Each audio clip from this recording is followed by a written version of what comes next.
2011. I'm currently sitting with Nick Principe, right? Principe, yeah, you nailed it. I Get just- it in two, it's fair, don't worry I get so about nervous about mispronouncing names. it.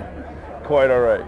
So how are you enjoying the weekend so far? I can't say enough good things. Everybody's just been awesome, just super friendly. You know, there was a no dickhead ratio here. That is, yeah, can't say enough good things. How many conventions does this make for you? I really don't do that many. I work a lot, and I really enjoy my private time, to be honest. But I really like the Horror Hound magazine, and I'll only really do the real fan-based things like Rue Morgue's Festival of Fear. I do that, or someone in Los Angeles, if I'm friends with them, will maybe do something there.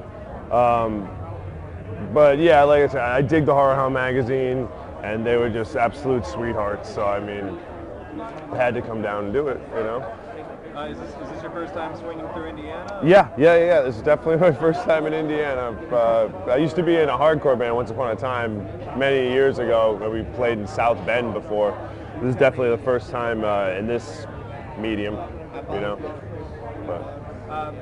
So what's been like the overall response? Like, have there been many people who recognized you from your Yeah, they all just want to know when the second one comes out, and how we bring them back from the first one. You know, I try to give out as much information as I can without pissing Rob off, Rob Hall, the director, and maybe for the Uber fan, give them a couple spoilers if they really want to hear it. But you know, I don't know, just everybody's just super nice. But I'm sure whatever spoilers you get, they'll have to keep it on the down low. Well, you know, I ask them to, but I'm imagining they're not running to their laptop and doing something, and I don't know. Don't worry, my laptop's in my trunk. Oh, it's all good. It's all good.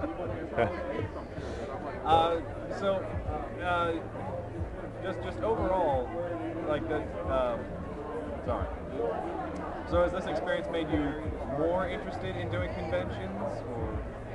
Well, I'll continue, like I said, as long as it's still fan-orientated, and they're not just shady promoters and things like that, and I know they kind of have fans' best interests at heart, I'll happily do it. But, you know, when it becomes all about money and just like that, they can keep it. I don't want anything to do with it, you know.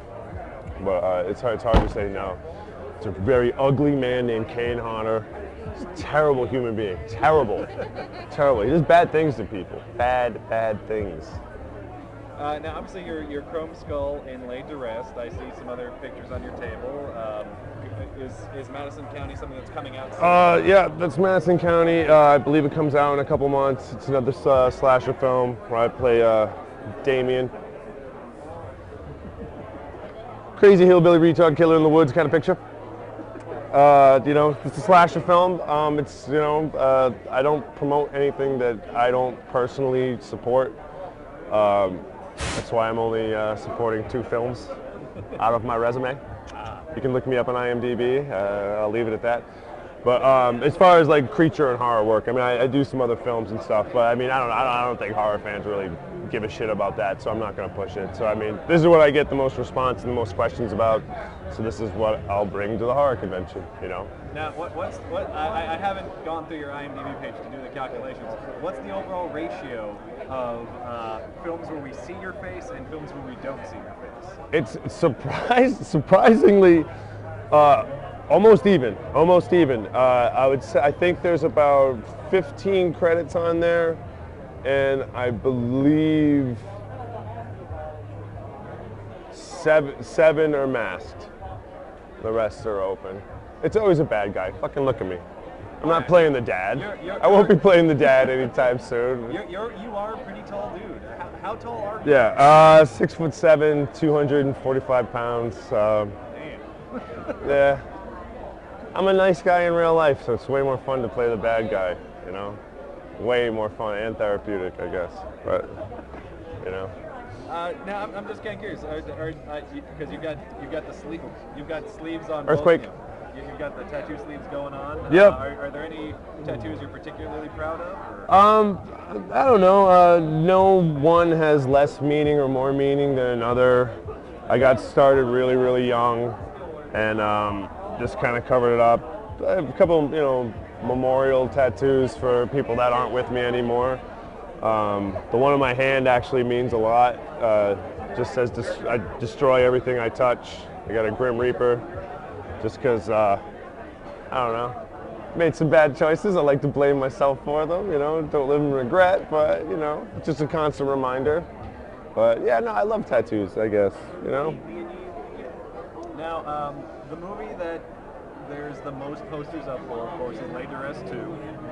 Well, that's basically the big promo tour. Every con that we do, we're really pushing it. So, just are you always like every time we see the killer on screen? That is you, correct? It's always me. The only real difference I would say with the sequel is there's probably 4 elongated scenes where you see me without the mask, and it's severely damaged. It's really, really gross. It was cool. It was cool. Every day was 6-hour makeup appliances. If the crew call was 8 a.m., I would have to be in 4 hours beforehand because it takes so long.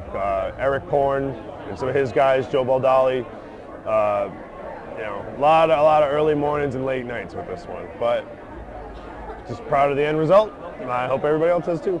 Now, did you get a chance on set to hang out with your co-stars? Sure. A lot of hanging out. That's pretty much all you do in between the takes is sit around and eat, smoke cigarettes. Well, I didn't know if you were like trying to be method. It's like you were always in the mask. Well, see, it's kind of hard when you already know. I already previously knew every actor from the second one. They know me. I would just be an asshole at that point if I just didn't talk to them and went method and did that. With the first one I could fuck around and do stuff like that because I met a lot of those people for the first time. But with the second one, it was, it couldn't do that. They're already previous friends, so. Are there any other projects besides Laid to Rest 2 coming up? I have a film. It's a heist film, a crime film called Nobody Can Cool. Kind of like a Desperate Measures sort of thing where I kidnap a family and I keep them hostage. I'm the lead in that. It's a non-makeup role that comes out in the next couple months. I have a film that just was in South by Southwest called The FP, which is kind of a parody of action films, and it's like The Road Warrior meets kind of white trash hip hop. But instead of fight scenes, it's Dance Dance Revolution matches. It's really bizarre. It's really original. Again, it's called The FP. That should be out fairly soon. But yeah, I don't know. That's about it for now. Now, I do have another question. Sure. My friends and I were constantly having debates, and we're trying to determine who's the better blank. So in a matchup of masked slashers, who do you think Chrome Skull could take in a fight? Oh, jeez. Just the masked one, so no Freddy, just right. Like Jason, Michael Myers. I don't know. See, it's kind of tough because Chromie's not supernatural, and I really want to stay away from that. That's the only realistic element to it.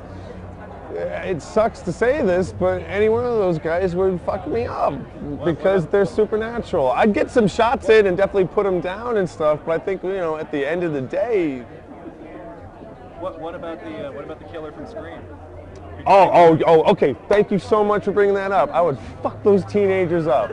Fuck that bullshit killer. Chromie would rape that dude. Fuck that. Yeah, no, thank you for thinking of that. You're absolutely right. Are you going to go see Scream 4 at all? You know what? I support rated R horror. Bottom line, if it comes out in the theater and it's rated R, even if it's a bullshit remake or whatever, I'm just very, very anti PG-13 horror. It's so scary you can bring your niece to. Fuck that,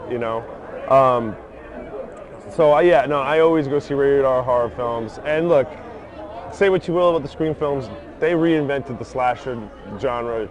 In the 90s, you couldn't get a horror movie made in theaters. It had to be called a dark thriller or some bullshit like that. And Scream, it really did bring more attention back to slasher and horror films like that. So it does owe a certain debt of gratitude for that.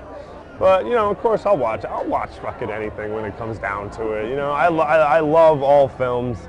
It's just horror films is my choice thing, so, Right. And final question. Is there any director who, if you found out, you know, they want to cast you in their movie, like even if the pay was terrible and you had to travel overseas to do it, is there any director, hands down, you would work with?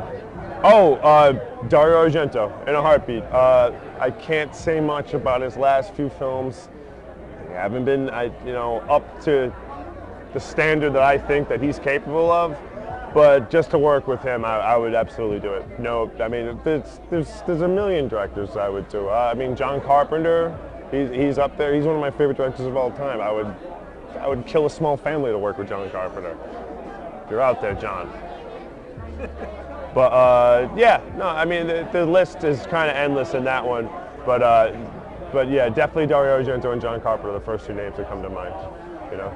All right, well, Nick, thank you very much for taking the time to talk with us. Thank you so much. Truly appreciate it. Terrence Dellinger talking with Nick Principe here at 2011 Horror Hound. Thank you. Stay evil.